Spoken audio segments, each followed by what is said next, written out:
ಕರ್ನಾಟಕ ರಾಜ್ಯದ ಮುಖ್ಯಮಂತ್ರಿಗಳಾಗಿ ಸಾರ್ವಜನಿಕ ಬದುಕಿನಲ್ಲಿ ವಿವಿಧ ಹುದ್ದೆಗಳನ್ನು ಅಲಂಕರಿಸಿ ಕರ್ನಾಟಕಕ್ಕೆ ಒಬ್ಬ ಮಾದರಿ ರಾಜಕಾರಣಿಯಾಗಿ ನಮಗೆಲ್ಲರಿಗೂ ಕೂಡ ಆದರ್ಶವಾಗಿದ್ದವರು. ಏನು ಇತ್ತೀಚಿನ ದಿನಗಳಲ್ಲಿ ಹಳೆಯ ಒಂದು ರಾಜಕೀಯ ಕೊಂಡಿ ಇವತ್ತು ಕಳ್ಚಿಕೊಂಡಿದೆ. ನಮಗೆಲ್ಲರಿಗೂ ದುಃಖ ಆಗಿದೆ. ಅವರು ಮುಖ್ಯಮಂತ್ರಿಗಳಾಗಿದ್ದಾಗ ನಾನು ಕೂಡ ಮೊದಲನೇ ಬಾರಿ ಶಾಸಕನಾಗಿದ್ದೆ. ಭಾಳ ಪ್ರೋತ್ಸಾಹ ಮಾಡ್ತಾಯಿದ್ರು. ನನ್ನ ತಾಲೂಕಿನ ಅಭಿವೃದ್ಧಿಗೆ ಸಾಕಷ್ಟು ಸಹಕಾರವನ್ನು ಕೊಟ್ಟರು. ನಾನು ಅವರ ಅಭಿಮಾನಿಗಳ ಸಂಘದ ಅಧ್ಯಕ್ಷನೂ ಕೂಡ ಆಗಿ ಕೆಲಸ ಮಾಡಿದ್ದೆ. ಅವರು ರಾಜಕಾರಣ ಅಲ್ಲದೆ ಒಬ್ಬ ವ್ಯಕ್ತಿಯಾಗಿ ಅವರು ಸಾಹಿತ್ಯ, ಸಂಗೀತ, ಕಲೆ ಭಾಳ ಬಹುಮುಖ ಪ್ರತಿಭೆ. ಅವ್ರನ್ನ ಕಳ್ಕೊಂಡು ಇವತ್ತು ಇಡೀ ರಾಜ್ಯ ಮತ್ತು ರಾಷ್ಟ್ರ ಇವತ್ತು ಭಾಳ ದುಃಖ ತಪ್ತರಾಗಿದ್ದೀವಿ. ಮುಂದಿನ ಪೀಳಿಗೆಗೆ ಒಬ್ಬ ಆದರ್ಶವಾದಂಥ ವ್ಯಕ್ತಿತ್ವ ಉಳ್ಳಂಥವರು ಎಸ್ ಎಂ ಕೃಷ್ಣರವರು.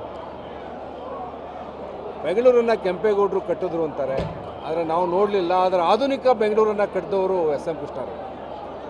ಅವರ ಆಧುನಿಕ ಬೆಂಗಳೂರಿನ ಪರಿಕಲ್ಪನೆ ITBT ತಂದದ್ದು ಇವತ್ತು ಆರ್ಥಿಕ ಶಕ್ತಿಯಾಗಿ ಕರ್ನಾಟಕಕ್ಕೆ ಬೆಂಗಳೂರು ಇದೆ ಅಂತ ಹೇಳೋದಾದರೆ ಅದಕ್ಕೆ ಕಾರಣ ಎಸ್ ಎಂ ಕೃಷ್ಣರವರು.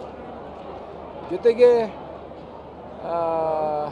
ಹನುಮಂತಯ್ಯನವರು ವಿಧಾನಸೌಧ ಕಟ್ಟಿದ್ರೆ ಎಸ್ ಎಂ ಕೃಷ್ಣರವರು ವಿಕಾಸಸೌಧ ಕಟ್ತಾರೆ, ಪಕ್ಕದಲ್ಲಿ ಒಂದು ಉದ್ಯೋಗ ಸೌಧ ಕಟ್ತಾರೆ. ಹಲವಾರು ಗುರುತುಗಳನ್ನು, ಹೆಜ್ಜೆ ಗುರುತುಗಳನ್ನು ರಾಜಕೀಯ ಜೀವನದಲ್ಲಿ, ಸಾರ್ವತ್ರಿಕ ಜೀವನದಲ್ಲಿ ಬಿಟ್ಟು ಹೋದವರು. ಕರ್ನಾಟಕವನ್ನು ಒಟ್ಟಾರೆ ಒಂದು ಯೂನಿಟಾಗಿ ನೋಡಿದವರು. ಅವ್ರಿಗೆ ಸಮಗ್ರ ಕರ್ನಾಟಕದ ಪರಿಕಲ್ಪನೆ ಇತ್ತು. ಉತ್ತರ ಕರ್ನಾಟಕದ ನೀರಾವರಿಗೆ ಅವರು ಮುಖ್ಯಮಂತ್ರಿ ಆಗಿದ್ದಾಗ ಭಾಳ ಆದ್ಯತೆಯನ್ನು ಕೊಟ್ಟರು. ಅದರಲ್ಲೂ ಕೃಷ್ಣನಿಗೆ ಸಂಬಂಧಪಟ್ಟಂತೆ ಭಾಳ ಒತ್ತು ಕೊಟ್ಟು ಕೆಲಸ ಮಾಡಿದ್ರು.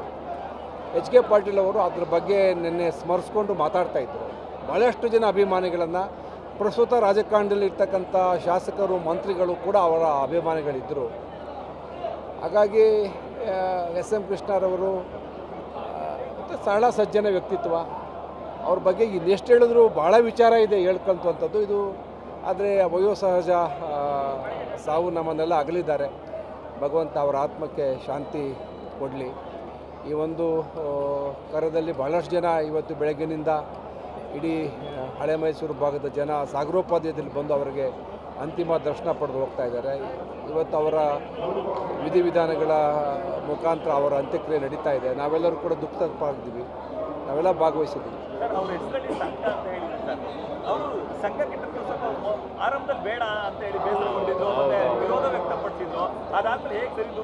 ಇಲ್ಲ ಬೇಡ ಅಂದರು. ಆಮೇಲೆ ಅದು ರಾಜಕೀಯೇತರ ಉದ್ದೇಶಕ್ಕೆ ಸಂಘ ಅಲ್ಲ, ಅವನ್ನ ಮಾಡ್ಕೊಂಡಿದ್ದು ಅವ್ರ ಅಭಿಮಾನಕ್ಕೆ ನಾನು ಮಾಡಿಕೊಂಡಿದ್ದೆ. ನಾನು ಇಂಡಿಪೆಂಡೆಂಟಾಗಿ ಗೆದ್ದಿದ್ದೆ, ಅವರು ಮುಖ್ಯಮಂತ್ರಿ ಆಗಿದ್ದರು. ಅದಾದಮೇಲೆ ನಾನು ಅವ್ರಿಗೆ ಪ್ರೇರಣೆ ಆಯಿತು. ಭಾಳ ಕೆಲಸ ಮಾಡಿಕೊಟ್ರು ನಮ್ಮ ತಾಲೂಕಿಗೆ. ಹಳೆ ಮೈಸೂರು ಭಾಗದಲ್ಲಿ ಕಾವೇರಿ ನೀರನ್ನು ಸದುಪಯೋಗ ಪಡಿಸ್ಕೊಳ್ಳೋಕ್ಕೆ ಯಾವುದೇ ನಿರ್ದಿಷ್ಟವಾದಂಥ ಸಪ್ರೇಟ್ ಎಂಟಿಟಿ ಇರಲಿಲ್ಲ. ಆವಾಗ ಕಾವೇರಿ ನೀರಾವರಿ ನಿಗಮ ಸ್ಥಾಪನೆ ಮಾಡ್ತಾರೆ. ಸ್ಥಾಪನೆ ಮಾಡಿ ಕಾವೇರಿ ನೀರನ್ನ ಪ್ರಯೋಜನ ಪಡ್ಕೊಳ್ಳೋಕ್ಕೆ ಸರ್ಕಾರದಲ್ಲಿ ದುಡ್ಡಿರಲಿಲ್ಲ. ಆಗ ಬಾಂಡ್ ಎತ್ತಿ ನಮ್ಗೆ ಒಂದು 10 ಕೋಟಿ ದುಡ್ಡು ಕೊಡ್ತಾರೆ ಚನ್ನಪಟ್ಟಣಕ್ಕೆ. ಆಗ ನಾವು ಒಂದು ಯೋಜನೆ ಮಾಡ್ತೀವಿ. ಹಾಗಾಗಿ ಅವರ ಕೊಡುಗೆ ಅವತ್ತಿನ ಕಾಲದಲ್ಲಿ ಅವರು ಮುಖ್ಯಮಂತ್ರಿ ಆಗಿದ್ದಾಗ ಒಂದು ಕಡೆ ಬರ, ಒಂದು ಕಡೆ ರಾಜ್ಕುಮಾರ್ ಅಪಹರಣ, ಮತ್ತೊಂದು ಕಡೆ ವಾಟರ್ ಡಿಸ್ಪ್ಯೂಟು, ಕಾವೇರಿ ಡಿಸ್ಪ್ಯೂಟು, ಹೀಗೆ ಹಲವಾರು ಚಾಲೆಂಜ್ಗಳ ನಡುವೆ ಒಂದು ಉತ್ತಮ ಆಡಳಿತ ಕೊಟ್ಟವರು. ಇದೆಲ್ಲ ನೆನೆಸ್ಕೊಂಡಾಗ ನಮ್ಮ ಮುಂದೆ ಆದರ್ಶವಾಗಿ ಎಸ್ ಎಂ ಕೃಷ್ಣ ಅವರು ನಿಲ್ತಾರೆ. ಇಲ್ಲ, ನಾನು ಮಧ್ಯೆ ಹೋಗಿ ಅವ್ರನ್ನ ಭೇಟಿ ಆಗ್ತಾಯಿದ್ದೆ ಫ್ರೀಯಾಗಿದ್ದಾಗ. ಅವ್ರ ಆರೋಗ್ಯ ಸರಿ ಇಲ್ಲದೆ ಇದ್ದಾಗ ಒಂದು ಸತಿ ಅಂತಿಮವಾಗಿ ಭೇಟಿಯಾಗಿದ್ದೆ. ಆಮೇಲೆ ಹಾಸ್ಪಿಟ್ಲ್ ಸೇರಿಕೊಂಡ್ರು, ಭೇಟಿ ಮಾಡೋಕ್ಕೆ ಆಗಿರಲಿಲ್ಲ. ಬಟ್ ಆದರೆ ಅವರ ಮಾಸದ ನೆನಪು ನನ್ನ ಮನಸ್ಸಲ್ಲಿದೆ. ಚನ್ನಪಟ್ಟಣ ನೀರಾವರಿ ಆದಾಗ ಬಂದು ಒಂದು ಸರಿ ಎಲ್ಲ ನೋಡಿಕೊಂಡು ಭಾಳ ಖುಷಿಪಟ್ಟಿದ್ರು.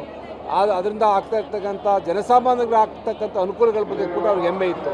ಹೀಗಾಗಿ ಅವ್ರು ಯಾವತ್ತೂ ಕೂಡ ನಮ್ಮ ನಾಯಕರು.